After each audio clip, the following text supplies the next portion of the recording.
Hello everyone, it is Briximus Prime back at it again for another Transformers Studio Series 86 action figure video, and we're looking at the Commander class Constructicons Hook and Long Haul. I can also think of something that's long that I haul around. Sorry, I don't know what's wrong with me. Overall, I like the artwork right up here on the front. I didn't like it at first, but it's definitely grown on me since. I also like how it has the Transformers logo. It says, Studio Series Hook and Long Haul.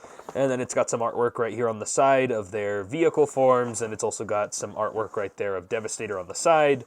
Then got some nice product images and such here on the back of the packaging, including authentic Transformers.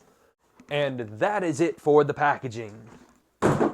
And with these guys being a quote-unquote commander class, it's definitely, no surprise why they come with so much extra crap.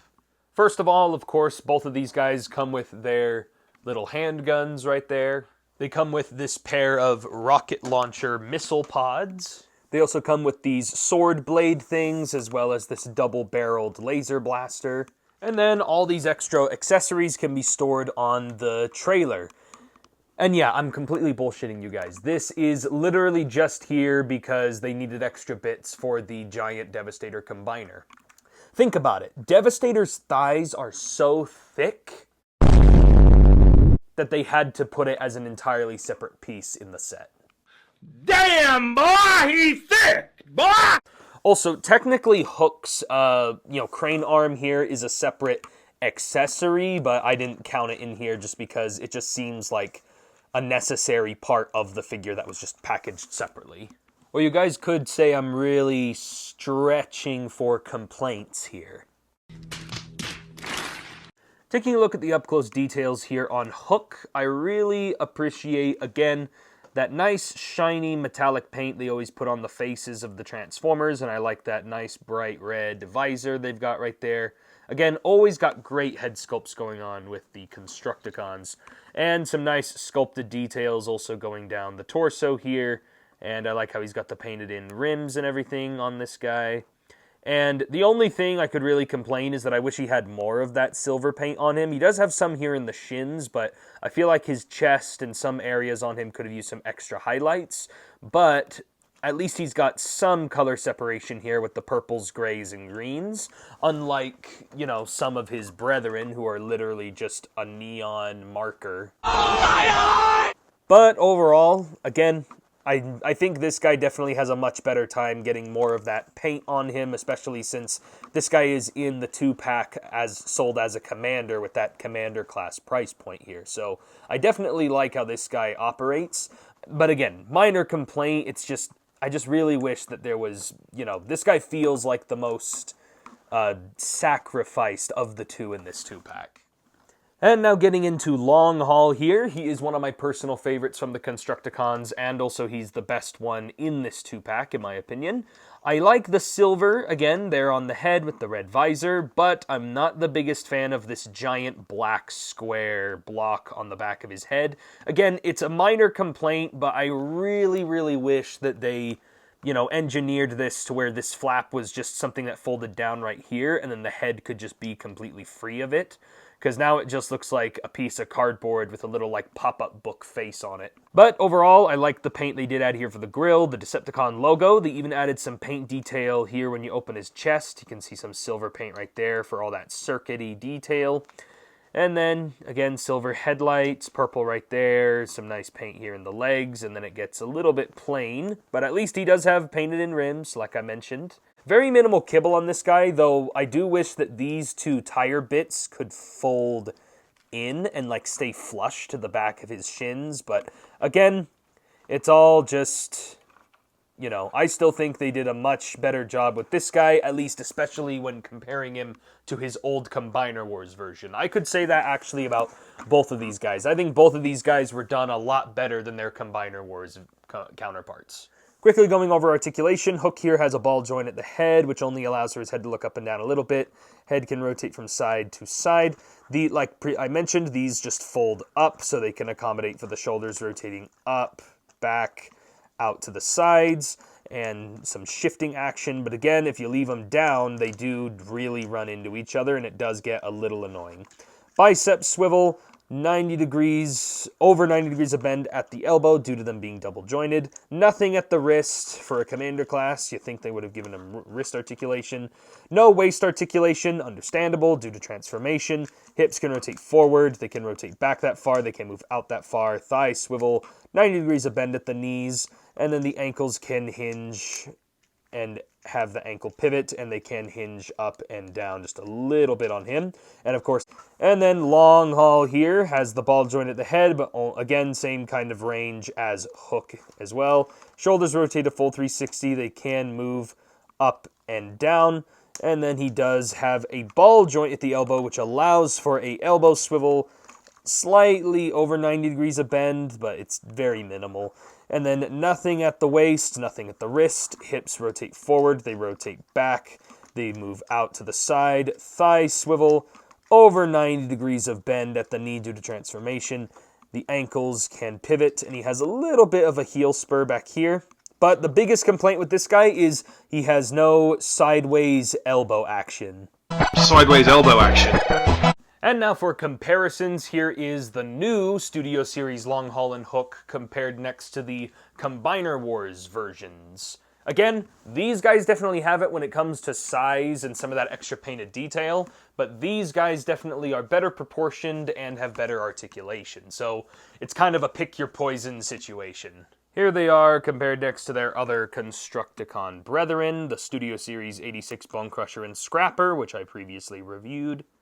Here they are compared next to the Studio Series 86 Optimus Prime. Again, these guys are slightly smaller for their commander size, but again, that's because a lot more budget went into 2 figures rather than 1 figure as opposed to Optimus. Especially when you compare them to the other Studio Series 86 commander class, Ultra Magnus.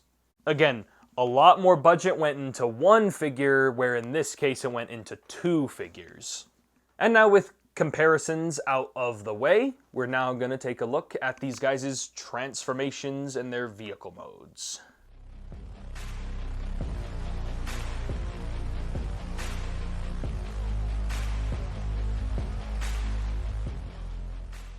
And here's now taking a look at Hook and Long Haul in their vehicle forms. I guess now's a good time to also mention, if you guys are not happy or happy with what I have to share on my videos, you can always leave it down in the comments below. I always appreciate the constructive criticism. Man, I am on one today for some reason. Are you on drugs? Anyway, looking at the crane form, again, a lot of those purple painted details that you saw in the robot mode have now been carried over into the vehicle mode, like the painted rims and all this bits of purple. And again, I do feel like some of the molding and sculpting does kind of get lost in this, color of plastic, but it's not the biggest complaint because this, again, is still a much needed improvement over the original Combiner Wars versions. And also, small side note, he does have some weapon storage right there on the side of the crane arm. And it's probably also worth mentioning, the crane does roll really well, and it has articulation here in the crane arm. It can hinge up and down, it can swivel right there, and then it can extend right there, and the hook has a hinge right there. So, all kinds of fun to be had with the crane form. And now taking a look at the dump truck. Again, always loved the dump truck when I was a kid. Again, all those details right here have been carried over with the silver rims. Purple there in the windshield, Decepticon logo. That little black smokestack right there. Again, you can always have some weapon storage with that right there on the side. And just overall, pretty nice details. Just again, there's no actual bucket or anything right here where you can actually put anything in the back. Again, it's really just a rolling cube, not really a rolling, actual dump truck, but still really cool to see. And if you really wanted to have that convincing dump truck, immersion, you can unhinge the legs back here, and you can make it look like as if he is dumping a load. But again, it's all just an illusion. It's all just part of the, make-believe pretend. And this guy does also roll really well. And then finally, it's worth mentioning that all this extra crap right here does have a little hinge right there. This just hooks on to this little area right here in between the legs. That's what she said. And yeah, now you can have this little trailer being pulled on the back of the dump truck, and it does kind of maneuver a little bit with some hinge joints and everything. And I guess that is kind of a neat way on how to store all your extra kibble. And now for vehicle comparisons, here is the original Combiner Wars Long Haul and Hook compared to the Studio Series 86 versions. And yeah, as you can see, they definitely are very contrastingly different figures. And again, it's just you just pick your preference and then just be happy with what you got, I guess. Because in my opinion, I like both sets pretty equally, especially with these two, and you kind of get the Scrapper and Bone Crusher. Again, the whole 86 lineup is looking really, really nice, but again, I do also like the Combiner Wars ones for different reasons. Here they are with 86 Optimus Prime in his truck mode, and then here they are with 86 Ultra Magnus. I was too lazy to transform it. It's my channel, I can do what I want, leave me alone.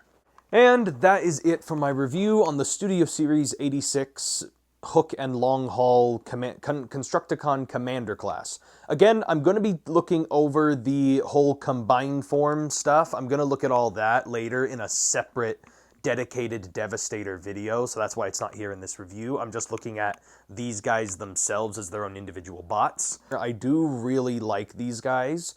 I do think they are a little bit compromised because, again, they are intended to combine into a torso and all that stuff later on. And so I just, overall, I'm a little bit upset with some of the engineering choices they made here, but again, I am still pretty satisfied as of right now. I'm sure I'll also maybe have a different opinion once I get the whole thing completed as a whole combiner. But again, as a set of just two figures as of right now, I think these guys are all right. I like the Long Haul and the Hook. It's just, they have these little nitpicks here and there. And overall, I would actually pick these over the Combiner War set, even though I do like both sets for two different reasons. And if I could keep both sets, I would. But if I really had to pick one, it would be the 86 set. And yeah, I really like the Long Haul, love the Hook. I do like the Long Haul a little bit more. And again, vehicle modes are great. No complaints here about vehicle modes. It's mostly just those little nitpicky things about the robots. But overall, if I had to give this set a rating, I give it a overall 8 out of 10. So yeah, that is basically it for this review. If you guys enjoyed it, give me a like on the video, comment below what you guys think, give me that constructive criticism down below. Anyway, we're done with the jokes now. We're at the end of the video. Subscribe to the channel for more, stupid jokes and memes and brain rot, and I'll catch you guys next time.